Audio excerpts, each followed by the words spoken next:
말씀은 하나님께 부르심을 받은 소명자답게 살라, 하나님께 부르심을 받은 소명자답게 살라는 제목으로 우리 함께 은혜를 나누고자 합니다. 여러분, 우리는 살면서 그것도 신앙생활을 하는 중에 이렇게 보면 같은 실패를 해놓고도 또 같은 실패를 또 하는, 그렇게 반복하는 그런 모습이 있습니다. 지금 보니까 믿음의 조상 아브라함조차도 하나님께 언약을 받은 이후에도 또다시 아내를 누이라고 속였습니다. 그것도 젊었을 때 애굽 왕 앞에서 거짓말을 했었는데 나이가 지금 99세가 된 상황에서 오늘 본문에서 그랄 왕 아비멜렉 앞에서 또 누이라고 한 것입니다. 이미 사라는 경수가 끊어져서 여인으로서 기능이 끝났다고 했습니다. 근데 참 신기하게도 어째서인지 사라는 여전히 왕들에게 매력적으로 보였던 것 같습니다. 이것은 단순히 사라의 미모 때문이 아니라 하나님의 언약을 위협하는 사건 속에서 하나님의 섭리를 드러내시는 하나님의 의도하신 그런 장치였다고 볼 수 있을 것입니다.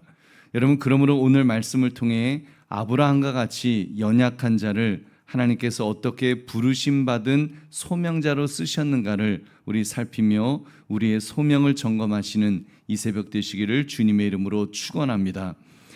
본문 이전에 아브라함은 이미 하나님의 약속을 들었습니다. 하나님께서 여러 민족의 아비가 되게 해주시겠다고 했으며 심지어 사라를 지명하면서 사라를 통해서 자식을 낳게 하시겠다고 하셨습니다.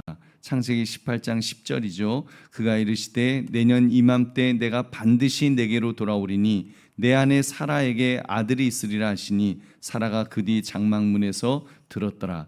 여러분, 이렇게 그 약속을 들었는데 그럼에도 불구하고 이제 두려움이 엄습하자 아내를 누이라고 속였던 것입니다. 그리고는 자기 아내를 그랄 왕에게 내주었던 것입니다. 여기서 여러분, 우리는 이런 질문을 할 수밖에 없습니다. 믿음의 사람도 여전히 불안하면 넘어질 수 있구나 하는 그런 모습. 그렇다면 나 역시 하나님을 믿는다고 하지만 현실 앞에서 거짓으로 나를 포장하고 있지는 않는가? 여러분, 그런 내 모습도 우리가 우리의 내면을 이렇게 들여다볼 수 있을 것입니다. 여러분, 가정에서, 직장에서, 관계 속에서 두려움 때문에 진실을 숨기면서 살아가는 우리의 모습 말입니다. 우리 보배로운 성도님들, 이 아브라함이 자기 목숨을 구하기 위해서 아내를 누이라 속인 것은 분명히 잘못된 선택이었습니다. 믿음의 사람이라면 진리를 붙들고 당연히 하나님을 의지해야 했습니다. 근데 그는 두려움 때문에 거짓을 택했던 것입니다. 여러분, 그것은 옳은 태도가 아닙니다. 자신만 범죄한 것이 아니라 복의 통로가 되어야 할, 그가 저주의 통로가 되었으니까 이게 참 기가 막힌 노릇입니다. 아무튼 이런 상황에서도 놀라운 사실은 하나님께서 이 사건에 직접 개입하셨다는 사실입니다. 아비멜렉의 꿈에 나타나서 그를 막으셨으니까요. 우리 창세기 20장 3절 같이 읽겠습니다. 시작. 그 밤에 하나님이 아비멜렉에게 현몽하시고 그에게 이르시되 내가 데려간 이 여인으로 말미암아 내가 죽으리니 그는 남편이 있는 여자임이라. 아멘. 여러분, 하나님께서 사라를 지켜내셨습니다. 왜 그럴까요? 그 이유는 단순합니다. 하나님은 신실하시기 때문인 줄로 믿습니다. 하나님은 신실하시기 때문에, 하나님은 약속하신 것을 결코 변개치 않으시는 분이시기 때문에 하나님은 사라를 지켜내셨습니다. 하나님께서 이미 아브라함에게 약속하였으니까요. 내가 내 자손을 큰 민족이 되게 하겠다, 사라에게서 아들을 주겠다라고 약속하셨기 때문에 여러분, 그 언약은 반드시 이루어져야만 했습니다. 만약 이때 사라가 아비멜렉에게 빼앗기게 된다면 하나님의 언약이 인간의 죄악과 연약함 때문에 무너져 버리는 것처럼 보였을 것입니다. 그러나 하나님은 스스로 하신 약속을 지키시는 분이시기에 여러분, 하나님의 언약은 사람의 비겁함이나 환경의 위협 때문에 무너지지 않는 줄 믿으시기 바랍니다. 여러분, 이것이 바로 하나님의 신실하심입니다. 비록 아브라함은 비겁하여 넘어졌지만 하나님은 약속을 하셨기에 끝까지 책임지시고 성취하시는 분이신 줄 믿으시기 바랍니다. 그리고 이어서 하나님은 아브라함을 이렇게 부르셨습니다. 우리 창세기 20장 7절 말씀 함께 읽겠습니다. 시작. 이제 그 사람의 아내를 돌려보내라. 그는 선지자라. 그가 너를 위하여 기도하리니 내가 살려니와 내가 돌려보내지 아니하면 너와 내게 속한 자가 다 반드시 죽을 줄 알지니라. 아멘. 여러분, 하나님께서 거짓말한 아브라함을 무엇이라고 부르셨습니까? 무엇이라고 지금 부르십니까? 하나님은 여전히 아브라함을 선지자라 부르셨습니다. 여러분, 선지자가 무엇입니까? 히브리어로 나비라는 말인데 하나님의 말씀을 듣고 백성을 위해서 중보하는 자를 뜻합니다. 무엇을 알 수 있습니까? 아브라함의 실패, 아브라함의 거짓말. 여러분, 그 아브라함의 실패가 그의 소명을 무너뜨리지 못했다는 사실입니다. 여러분, 하나님이 부르신 자는 여전히 소명자요, 하나님은 그를 통해 일하시는 줄 믿으시기 바랍니다. 보배로운 성도님들, 하나님은 우리의 연약함과 약점 그리고 실패에도 불구하고 우리를 버리지 않으십니다. 우리도 살다 보면 아브라함처럼 반복된 실패를 하곤 합니다. 때로는 두려움 때문에, 때로는 체면 때문에, 때로는 생존 때문에 우리가 진리를 떠날 때가 종종 있습니다. 얼마나 못난 우리의 모습인지 모릅니다. 그런 우리가 얼마나 한심합니까? 그러나 그런 우리를 하나님은 무엇이라고 부르실까요? 하나님은 오늘도 말씀하십니다. 너는 나의 소명자다. 나는 너를 여전히 사용하겠다고 말씀하십니다. 여러분, 저와 여러분의 실패에도 불구하고 하나님은 우리의 가정을, 우리의 사명을, 우리의 교회를 지켜내시는 줄 믿으시기 바랍니다. 여러분, 그러므로 우리는 이 새벽 세 가지 진리를 붙듭시다. 첫째, 하나님은 우리를 부르시며 끝까지 붙드실 것입니다. 여러분, 사라는 두 차례 위협을 받았다고 했습니다. 애굽에서, 그리고 지금 그랄 왕 앞에서 그 위협을 받았죠. 인간적으로는 이해하기 어려운 상황이었습니다. 하나님은 그때마다 직접 개입하셔서 사라를 지켜주셨습니다. 할렐루야. 여러분, 이것을 통해 알 수 있는 진리가 있죠. 하나님이 부르신 소명자는 자기 힘으로 사명을 지키지 못해도 하나님의 손이 직접 그를 붙드신다는 사실입니다. 여러분, 소명자의 삶은 즉 언제나 하나님이 개입하시는 줄 믿으시기 바랍니다. 그렇기 때문에 우리의 가정, 우리의 사역도 마찬가지입니다.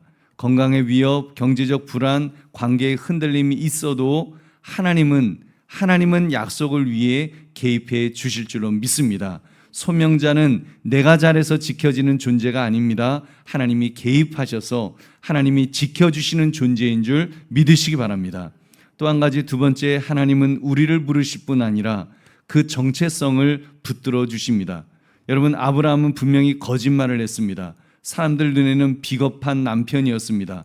불신앙의 사람처럼 보였습니다. 그러나 하나님은 그런 아브라함을 여전히 선지자라 부르셨습니다. 하나님은 아브라함이 거짓말했음에도 하나님은 그의 소명을 취소하지 않으셨다는 말입니다. 여러분, 무슨 말입니까? 우리의 정체성, 여러분, 나의 성공 실패에 달린 것이 아니라 내가 내 의지로 하나님이 나를 부르셔서 내가 목사로서 또는 권사로서 또는 장로로서 또는 집사로서, 여러분, 그렇게 해서 성공 실패에 나의 성공 실패에 달린 것이 아니라 여러분, 하나님의 부르심에 달린 줄 믿으시기 바랍니다. 때로는 세상은 우리를 실패했다 정죄할지 몰라도 하나님은 우리를 향해서 너는 내 소명자다라고 말씀하십니다. 그렇습니다. 소명자의 진짜 정체성은 여러분, 그 사람의 죄에 있지 않고 은혜에 있는 줄 믿으시기 바랍니다. 하나님의 부르심에 있는 줄 믿으시기 바랍니다. 하나님이 기대하시면, 하나님이 붙들기를 원하시면, 하나님이 세우셨으면 하나님이 끝까지 붙들어 주실 줄로 믿습니다. 여러분, 가정에서, 직장에서, 교회에서 나는 자격 없다, 수치심 때문에 무너지지 맙시다. 때로는 사탄이 우리를 그렇게 끌어내릴 때도 있습니다. 여러분, 그때 무너지지 마십시오. 왜요? 하나님이 붙들어 주시기 때문인 줄은 믿습니다. 하나님이 부르신 자라면, 하나님이 부르신 자라는 정체성을 여러분 한순간도 잊지 맙시다. 그러면 내가 보일 것입니다. 내가 보는 내가 아니라, 여러분, 내가 내 자신을 보는 내가 아니라 하나님이 보시는 나를 발견하게 될 줄로 믿습니다. 그러므로 하나님의 부르심을 통해 그 정체성을 분명히 다지시기를 주님의 이름으로 축원합니다. 또 한 가지 참된 믿음의 사람은 중보자로 살아야 합니다. 하나님은 아브라함을 책망하실 수도 있었지만 오히려 아브라함을 통해 아비멜렉을 살리셨습니다. 그가 선지자라 그가 너를 위하여 기도하리니 너가 살리라. 아브라함은 넘어졌지만 여전히 다른 사람을 위해 기도하는 중보자로 세워졌습니다. 하나님은 그의 실패보다 그의 사명을 보신 줄 믿으시기 바랍니다. 그래서 아브라함은 중보했습니다. 하나님과 아비멜렉 사이에서 중보자가 되어서 그 저주를 풀어주었던 것입니다. 우리 보배로운 성도님들, 실패한 아브라함도 중보자로 사용하셨다면 여러분 우리 또한 마찬가지일 줄로 믿습니다. 오늘 우리의 기도가 가정을 살리고 교회를 지키고 다음 세대를 세울 줄로 믿습니다. 우리는 단순히 자기 신앙을 지키는 것뿐 아니라 다른 사람을 위해서 기도하고 공동체를 위해 서는 사람인 줄로 믿습니다. 그런 은혜가 넘치시기를 주님의 이름으로 축원합니다. 말씀을 맺습니다. 우리 보배로운 성도님들, 아브라함은 그렇게 75세 때도 99세 때도 그의 비겁함은 여전했습니다. 정말 그 정도면 참 정말 한심하고 그 정도면 정말 야 어떻게 그러냐 그러지만 여러분 사실 하나님은 그런 그의 실패보다 크신 분이시기 때문에 그런 아브라함을 세워주신 줄로 믿습니다. 여러분 그럼 뭐 우리는 아브라함보다 낫나요? 사실 안 그렇죠. 여러분 우리도 여전히 부족하고 여전히 정말 아무것도 아닌 존재인데 그런 나를 붙드신 분이 하나님이신 줄로 믿습니다. 사명 주신 그 하나님이 나를 폐기하지 않으시고 폐기 처분하지 않으시고 지금까지 붙들어 주셨기에 특별히 지금은 장수시대 아닙니까? 여러분 우리 부모님 세대에만 비교해도 정말 지금까지 살아있는 것도 정말 하나님의 은혜인 줄로 믿습니다. 저는 저희 아버지보다 더 오래 살고 있기 때문에 저는 지금 덤으로 산다는 생각입니다. 여러분 잘나서 제가 무슨 하나님 보시기에 정말 100점이어서 하나님이 더 오래 살게 해주시는 것이 아니라 그냥 하나님의 은혜인 줄로 믿습니다. 우리는 다 그냥 하나님의 은혜로 사는 것입니다. 하나님이 우리를 은혜로 살게 하시고 우리를 사명자로 부르셨다면 여러분 그 하나님의 부르심 앞에 우리가 엎드리고 순종하는 저와 여러분이 되어야 될 줄로 믿습니다.